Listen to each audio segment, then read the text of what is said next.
రెండున్నరేళ్లుగా ఒక్క ఇటుక పెట్టి ఇల్లు కట్టింది లేదు కానీ పేదల ఇళ్లను కూల్చడే పనిగా పెట్టుకుంది కాంగ్రెస్ ప్రభుత్వం.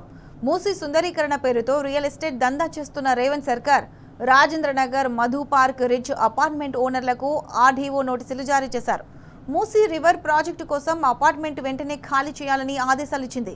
ఎలాంటి నష్టపరిహారం ఇవ్వకుండా ఖాళీ చేయాలని నోటీసులు ఇవ్వడం వెంటనే నిలదీస్తున్నారు మధు పార్క్ అపార్ట్మెంట్ వాసులు. నష్టపరిహారం తేల్చుకుంటే ఖాళీ చేసే ప్రసక్తే లేదని అంటున్నారు.